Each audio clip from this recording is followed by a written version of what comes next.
we've had a guy named Mark Mix, and I know a lot of you remember him. He's the president of the committee and the National Right to Work Legal Defense Foundation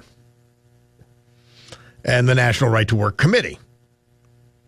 And there are so many views of today's Democrat Party, which is completely owned by the left, they're insidious and they're dangerous and they are clearly anti-freedom and they're trying to affect you and make you do things and make you pay for things that they want, that are part of their agenda. So we have Mark Mix on from time to time to talk about all these issues. And we looked at extremist Kamala Harris and her pro-forced unionism and her appalling record on worker freedom. And so we decided we'd have Mark Mix on again to talk about that. Mark, welcome back to the Bob Cardaro Show. Bob, it's a privilege to be with you. That intro is very humbling. I'm not sure I can live up to the standards that you've set for this program, but I'll try. Well, you've lived up to them before, or we wouldn't have you on again, right. Mark. We hold to our standards here, so you're part of it. You're part of it. Tell us about, and I use the word insidious with purpose. It's things that they won't talk about. Now, she'll go with Biden and she'll use her Southern accent on Labor Day, but they have a decidedly anti-worker agenda. Yeah, Bob, indeed they do. And, while the rhetoric that comes out of the campaign and the rhetoric that comes out of the left, and they talk about, individual employee rights and workers' rights and all that type of rhetoric. But the truth be told, if you look at the 3.5 years of the Harris-Biden administration, you look at a very aggressive push for empowering union officials, not rank-and-file workers. When you talk about the programs that they're pushing, it's not about giving individual workers more rights or individual workers more power. It's about giving union officials more power for this top-down organizing, this compulsion, and this force that's written into federal law. And it's not legislative over the last 3.5 years. It's been executive branch programs and regulations and executive orders that have done all this. And frankly, Harris, that's the one area where she's not disassociating or trying to disassociate with the Biden agenda over the last 3.5 years. So there's a lot at stake here, and Pennsylvania is the battleground state for this, and that's why Harris and others are there so often. So Harris and the Democrat left have backed something called the PRO Act, which is big labor's top priority. Tell us about that. Yeah, well, first and foremost, from our perspective, it repeals all 26 right-to-work laws across the country. The right-to-work laws that exist in the 26 states say this very simple, Bob. You have the ability to choose whether or not want to financially support a labor union. And, when labor unions are and we've talked about this before. It is supposed to be the law of the land as per the Supreme Court of the United States, and they just ignore it.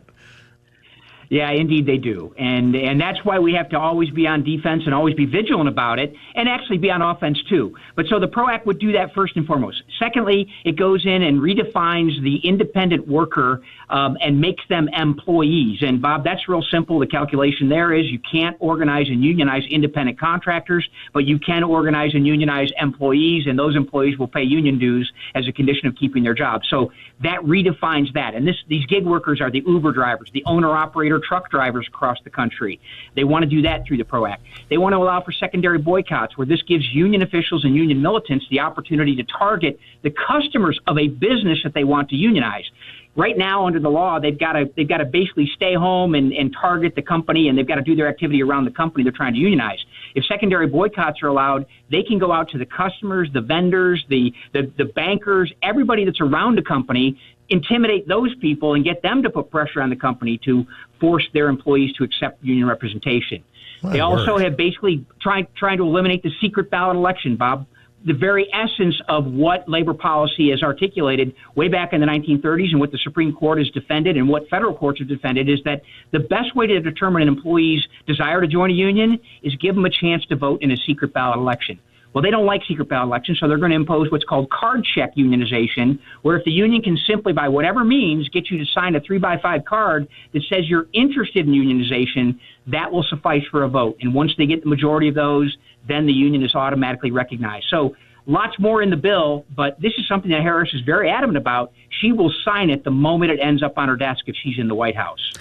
Where does the NLRB stand right now, National Labor Relations Board, in terms of the balance of appointees? Is it 3-2? What is it right now? Well, it's 3-1. It's 3-1 with one vacancy, and not surprising, there's a vacancy that's existed since the beginning of the Biden administration. Well, very shortly thereafter. Traditionally, the National Labor Relations Board, which is a 5-member board, each member serves a 5-year term, so one comes off basically every year.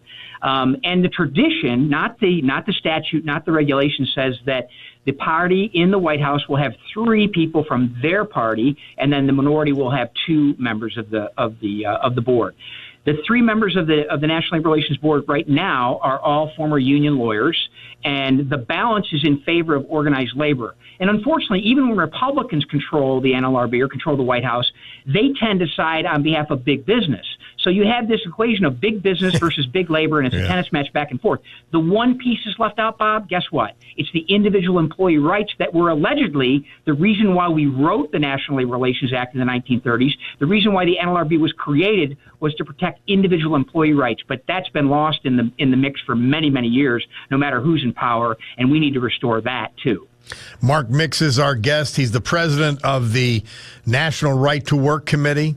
He is also the president of the National Right to Work Legal Defense Foundation, talking about the hidden, in most instances, the hidden union agenda of the Biden-Harris administration and of Kamala Harris and Tampon Tim Walz. The Biden-Harris administration, you say that they plan to trap workers under union power permanently. Tell us how they're going to try to do that. Yeah, well, everything they do, and the PRO Act is probably the primary vehicle of that. If they repeal all right-to-work laws, then those workers that have exercised their rights in the right-to-work states, 26 states, would be compelled to pay a union for the opportunity to work, to keep their jobs. No question about that. Every union contract that is negotiated, the first thing that the union wants is what's called a union security clause, and that says that every worker must pay dues or fees to the union in order to keep their job. And if they don't do that within 30 days of starting their employment, they get fired.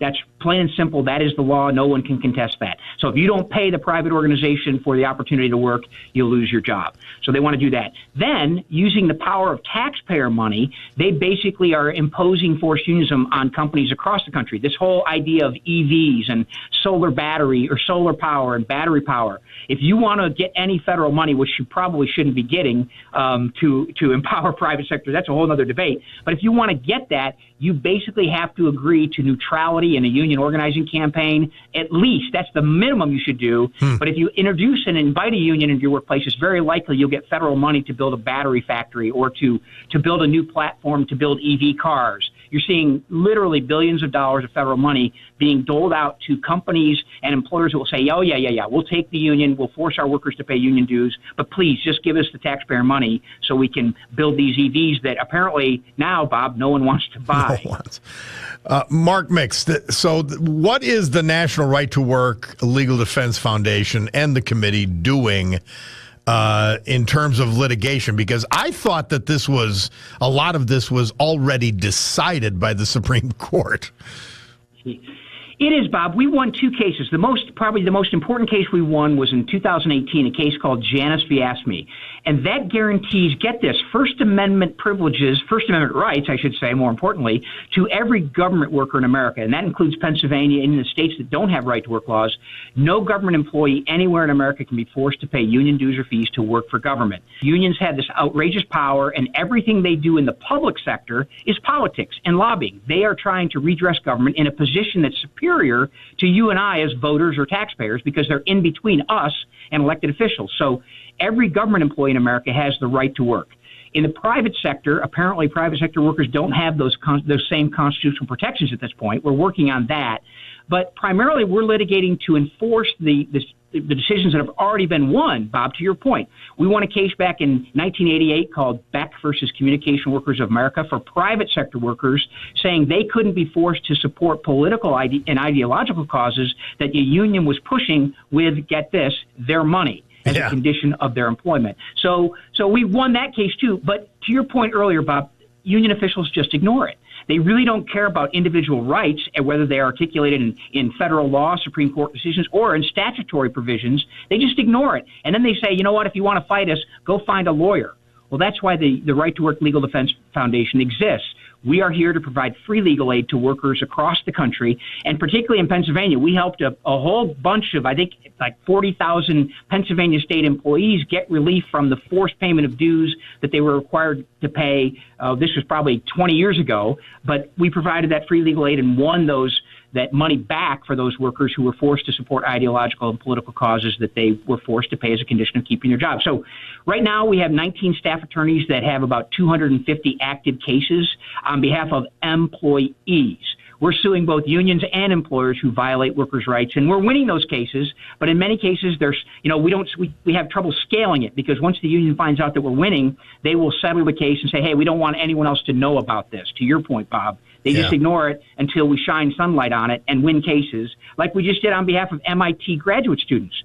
We represented 6 graduate students at MIT, Jewish students, who were forced to support a union that was literally fomenting and supporting the unrest on the college campus in favor of Hamas and the Palestinians, and calling on the university to boycott, divest, and sanction, Israel, and basically supporting that from the river to the sea mantra that was being promoted on college campuses and starting up again. We won a victory on their behalf, saying they couldn't be forced to pay fees in order to be represented by this union, but they could give money to Israeli charities like the Red Cross and others that are helping the victims of the assault on October 7th. But they still have to pay. And they had to notify 3,000 graduate students of these rights that we just won for them just last week in a settlement. Well, your work is important. Mark Mix, President of National Right to Work Legal Defense Foundation, National Right to Work Committee. Keep us apprised of all of these issues. We love hearing from you, and thank you for your good work. Bob, thank you for the opportunity. Again, it's a privilege to be on with you. Thanks for all you do to promote freedom, liberty, and the American way. Let's keep at it, okay? People don't say American way often enough because they're trying to destroy it. So I'm happy you did, Mark Mix. Thank you. Thanks, Bob. All right. Mark Mix, President, National Right to Work Legal Defense Foundation, National Right to Work Committee. Boy, they're doing important work. Guys, I got no problems with private unions. I have none. And I think they're very important, in fact. But their leadership, and especially the public unions, those that represent government workers, their national leadership is insane. They're driving a lot of this twisted ideology. And they don't believe in workers' rights. They do not.